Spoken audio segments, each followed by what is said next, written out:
Hello friends, this is Cara-Renee with B.Reborn Art and Healing coming to you with another video.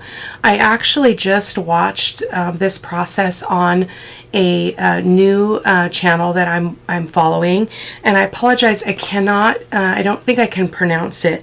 It's Saacibo. But I'll link her in the video description as well as over on my blog, and I want you to check her out because this idea came from her. I am doing it exactly as she did. So these are the supplies you're going to need. So you're going to need a glue stick to glue your fabric down to your paper. I've got my Fabri-Tac for gluing anything else that I need to glue. So, because I am working with fabric. I've got my Vintage Photo archival ink, my corner rounder, so that I can, that'll make sense here in a second to make these rounded corners.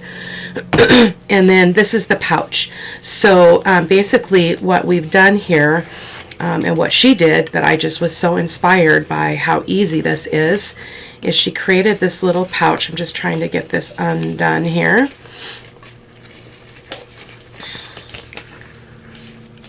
This pouch with a closure here, and what you do is you open it up and your fabric is actually on the inside and your paper is on the outside, and we've got created this cute little border here on the underside of the flap, and so when you close it, it's just so cute, like so cute. Now she used more of a simpler paper, so she also did some stamping as well, which was really pretty also. But I thought these would be perfect for the Beloved Beauty journal. I think what I'm going to do is go ahead and put one on the back inside cover and one on the front inside cover, because it's great. A great little envelope pouch to put little bits of ephemera in, or writing paper, or whatever. I did string on some beads.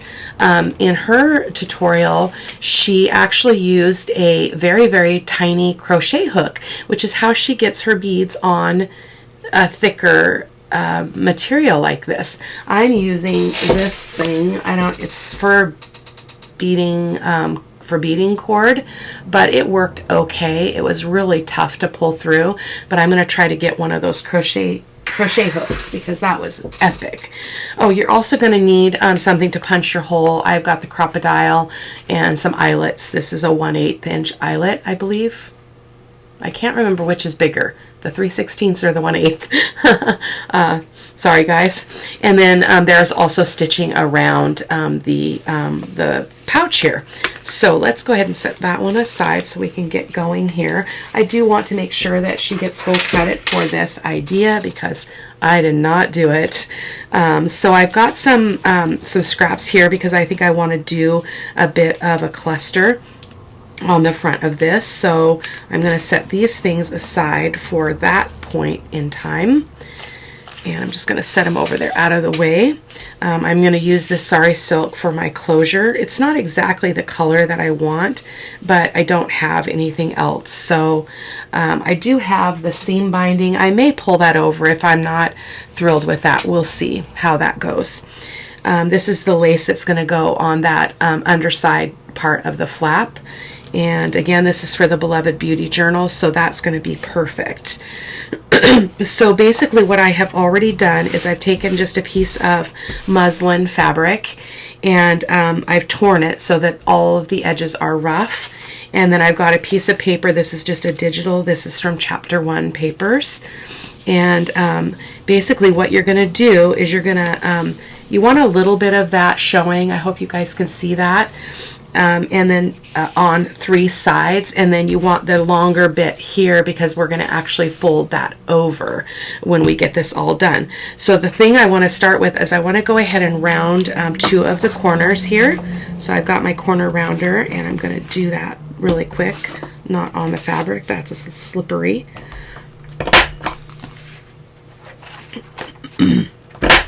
And then we're going to go ahead and just quickly ink this so that it's nice and vintagey. So I will be back with you in a moment.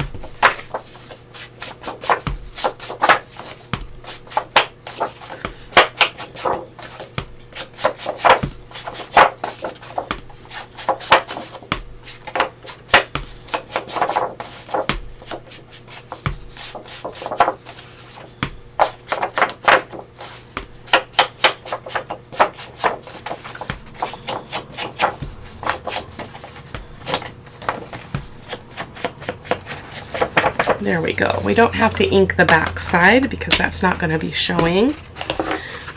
So again, I'm going to bring my fabric back over, and you want the rounded edge to be on the side, on the edge that you don't have quite as much fabric, that you just have the little bit. I'm just going to trim that off a little bit. And so I'm going to go ahead and just make sure that this is all ready to go here. So it's going to go like so. I know it's kind of hard to see those edges. And so we're going to go ahead and put some glue stick on the back of this, and then we're going to glue it to the fabric. So let's do that. In my prototype, I was not as generous with the glue as I should have been because I had little pockets of fabric that didn't stick. So I'm going to be a little bit more concise with that.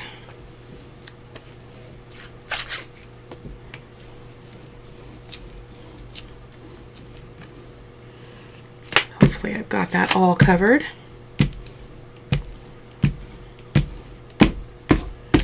Should be pretty good. Yeah, it looks like I've got glue everywhere. I see a dry spot there. Okay, so now we're going to bring this back over. Got glue on my table. Hold on. I really don't want any glue getting on this, so let me just wipe that up really quick. There we go. I'm going to grab a paper towel just so that this is not wet. I'm going to set that back down. Okay, let's bring that back over.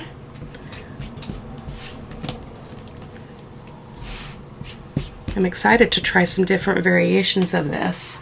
I think it's a pretty cool idea. So I'm going to go ahead and just try to line this up as best I can. It is tricky because it's fabric. So I want to have it evenly distributed as best I can. However, I'm not really looking for perfection. So that seems to be good to me. So I'm just going to turn that over and smooth all those wrinkles out and make sure I've got good adhesion. I don't care if there's some wrinkles, but I just really didn't want areas that weren't glued down at all. So in the middle, it seems to be pretty good. Okay, so we're going to flip it back over, and then this is going to go over like that. So we're going to glue that down. I'm thinking I'm going to just use the glue stick because I don't want the fabric tack to show through. On second thought there, I don't want that to be visible. So, and this is pretty thin fabric, this muslin, so, and we will be doing some stitching, so it will be okay. Just going to fold that over like that, give it a press, and then let me get my lace. So the way this is going to work is it's going to go like that. So I'm just trying to think about how I want to do that. I don't know. Oh, that's not even long enough. What the hey? I have a piece of lace that I did not cut big enough. Isn't that strange? I wonder what I was thinking. Let me find something else. And I think it might be a little bit too wide. So let me see. I've got this. It's really pretty. I'm almost thinking I want that because I do have this in another part of the journal. What do you think? I'm going to reach behind me and see if I have anything else that jumps out at me here that would look good. So let's see. I've got, this is kind of, it's that same fabric, but it's a cream color, which I think it's a little bit too cream for that. And I got this, which I haven't used yet, but I think it's a little bit too pale. I love that rose color though. Let's try another drawer here. hope to be able to show you what I did here in the studio with the with all of my lace. I bought these off of Amazon. I tried getting printables, and it was just so hard to cut them out, and I was so frustrated that I just went ahead and purchased them, and it wasn't too bad, actually. I think this might be perfect. Yes, that's going to be much better, I think. So let me just cut that off. I'm going to give myself a little bit of extra here. There we go. Set that over there. So again, what we're going to do is that. So we want to glue this on, and I think I'm just going to glue it like that. Easy as pie. So I can use my fabric tack this time because I need to, because it's a pretty heavy lace. So I'm going to go ahead and draw this over like that so I can kind of see what my glue line should be.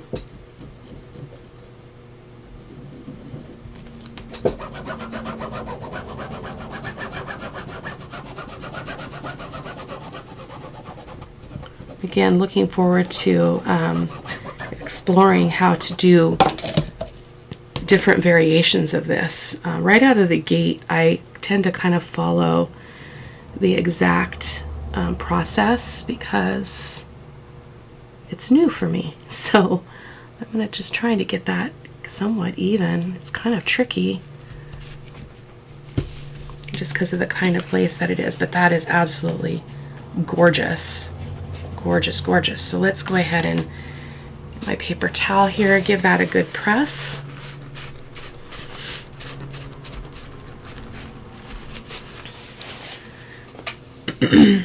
And I suppose you could do it opposite. You could do your fabric on the outside. Actually, I didn't think about that, but that's possible.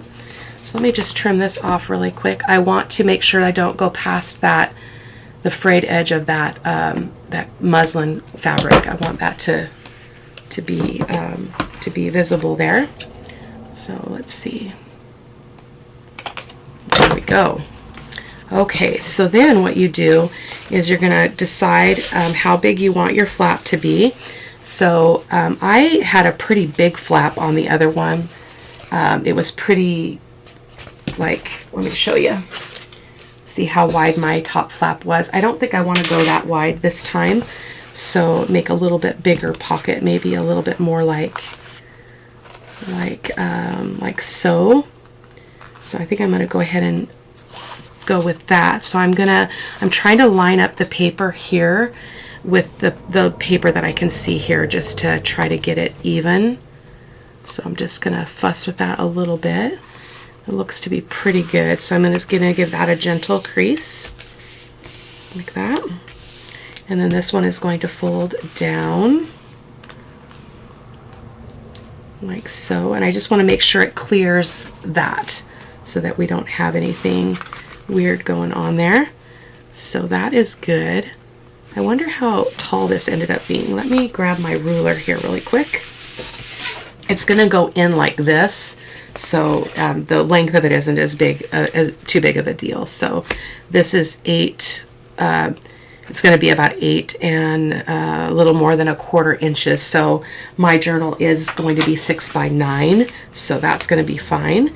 So let's go ahead and get our get a hole here. Goodness. So let me grab my stuff here. Actually, I think I want to stitch around first before I do that. And I'm debating on whether or not I want to go over that with some brown thread. What do you think? I wish you could tell me. It wouldn't be too bad because I could just go right along that edge. I think that's what I'm going to do.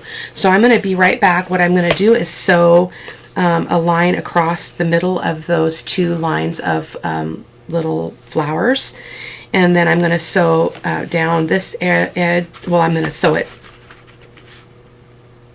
Yeah, I'm going to sew it closed, so it's going to be sewed here and all along here.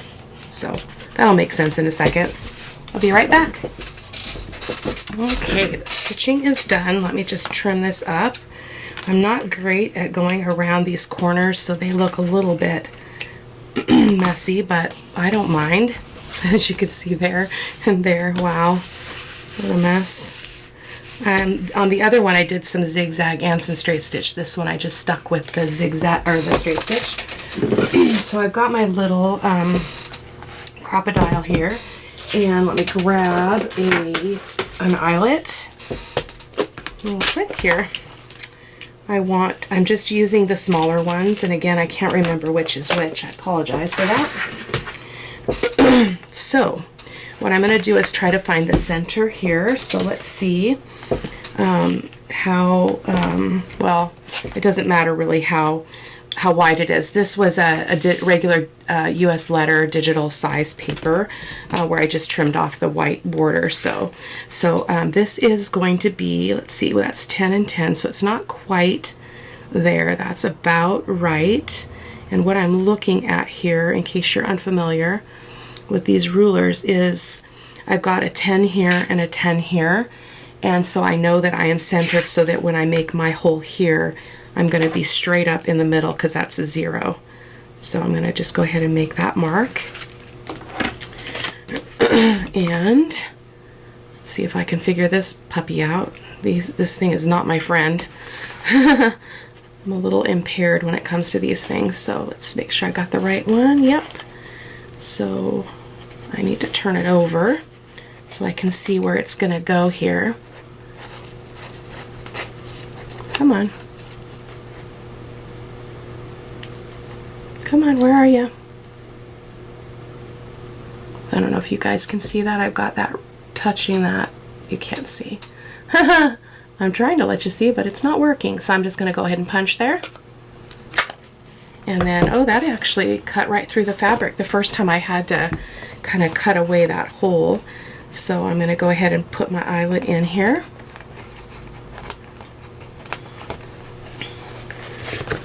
And then I did look up the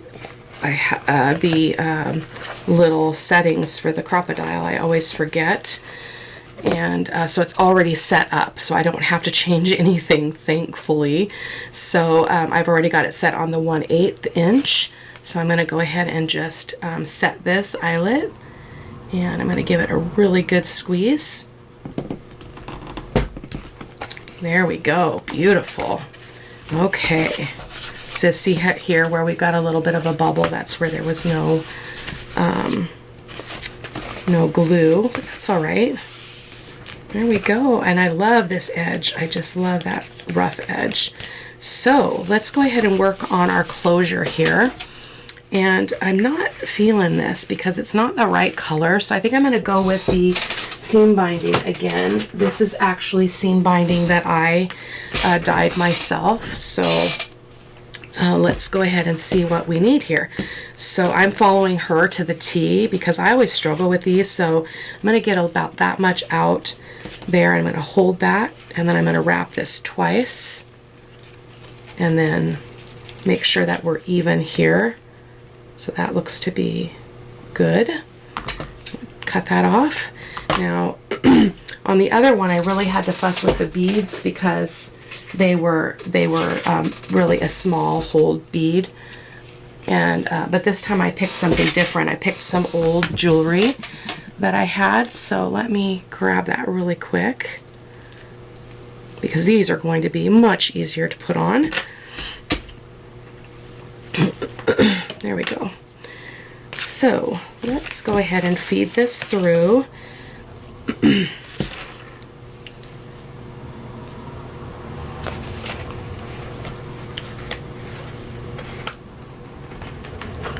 Like so. And we're going to go ahead and tie off these beads on one end. So hopefully I can get this in without any trouble. Should be all right. Hopefully. I got fat fingers though, that's the problem.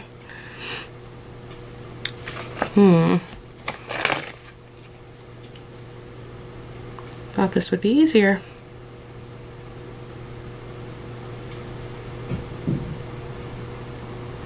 Okay, we're gonna need some help. Let me grab my pokey tool, see if this will do the trick. I'm just going to kind of poke that through there just to get a grab here. I always feel so fiddly doing this on camera. Never works very well.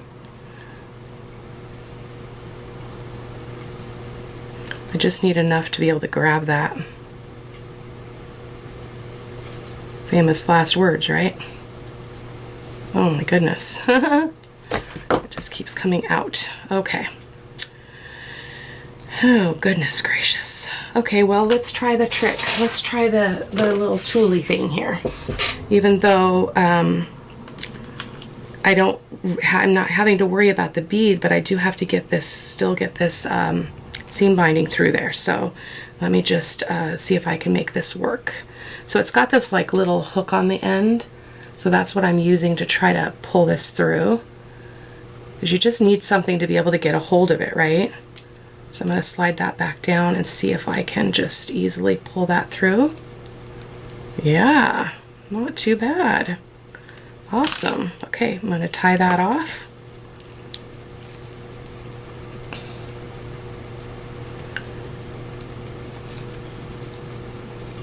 Like so. I'm going to trim those frayed edges off. She burned her edges, which I didn't even think about that. That's what I need to do. So that's gorgeous. We're going to put the other one on the other end. So same process. I'm going to go ahead and feed this onto the this wire. And then just kind of hook that. Yep, you got to hook it, Renee. This gal, she was just so soothing to listen to. She's very quiet, unlike me. So that was really refreshing too. She was very calm and easy to follow and easy to listen to, and I love that. So just trying to pull that through. Goodness, it's hurting my fingers. Here we go. Tie that one off as well, and we will be just about done. I still want to do the little cluster because I said I wanted to do that, so it doesn't take very long. So we're going to slide that down to the bottom, and then we're going to just kind of leave that about there, close that up, and then wrap this around twice. And then come back to the center and kind of tie this in a sort of a knot. I'm not going to worry about being finicky about this right now, but we're going to go ahead and just tie a bow here. I'm not exactly even, but I can straighten that out later. So that is essentially what let's fix it now, goodness gracious. That's a mess.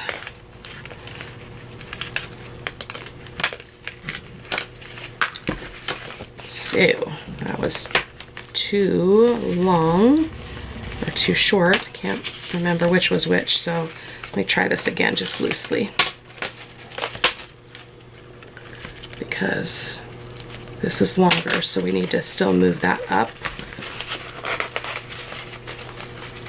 like about so. That should be good. And then tie it again.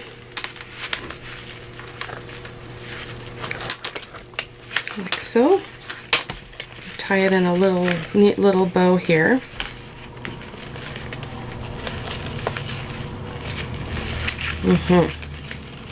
Beautiful. Beautiful, beautiful. Look at that. Gorgeous. Okay, so do I want a cluster on here or no? I think I do, because I love clusters. So, let me see what I've got here to work with. I think I want it over here in this corner. Kind of a bummer that this is kind of upside down, but it's kind of unavoidable. I'm just going to trim this down. It's a little bit big. I'm going to ink these pieces up as we go along here.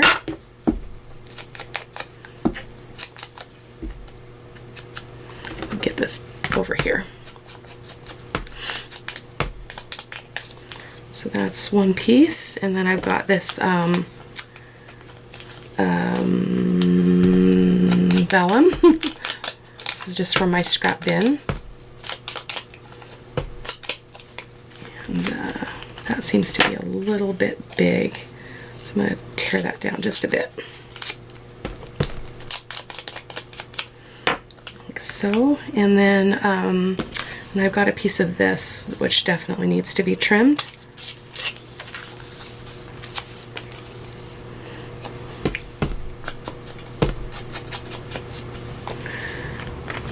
Like so. That's pretty. And then I don't know if I want a piece of this. This is that tissue paper from the Your Creative Studio box. So this is just one of the scraps. So let's see if we want that on there, because that is really kind of pretty.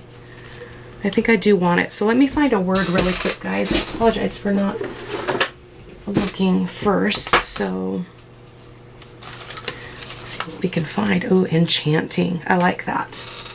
Easy peasy. So let me trim this up without using my sewing scissors, which I almost grabbed.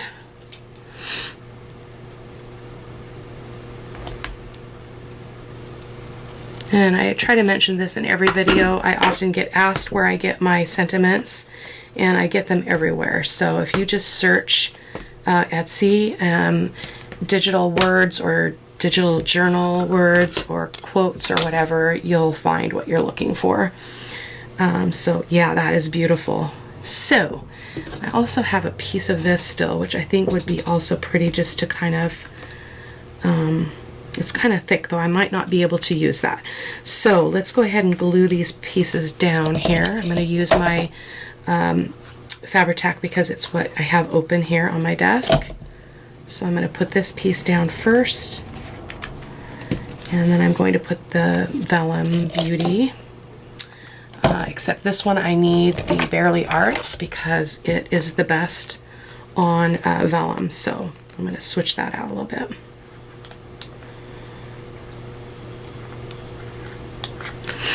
There we go.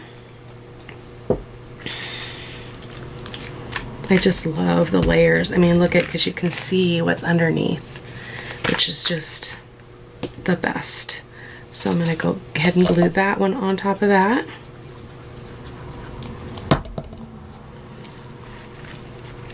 So anyway, guys, I hope that you will check out this person, because she's just so good and so sweet, and this is a fantastic idea.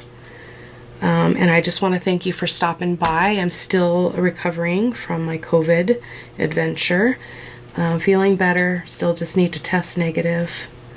I was told I could come back to work once I'm feeling well, but if I have a positive test result, then I have to wear a KN95 mask or a face shield with a drape, and I don't feel like I should be at school when I'm sick. Like, if I have a positive result, I don't think I should be at school. So I'm doing what I feel is best for me, even though that might not be the popular opinion. So just going to glue the sentiment on. I'm going to let you go, and blessings to you guys. Thanks for stopping by, and take care. Bye-bye.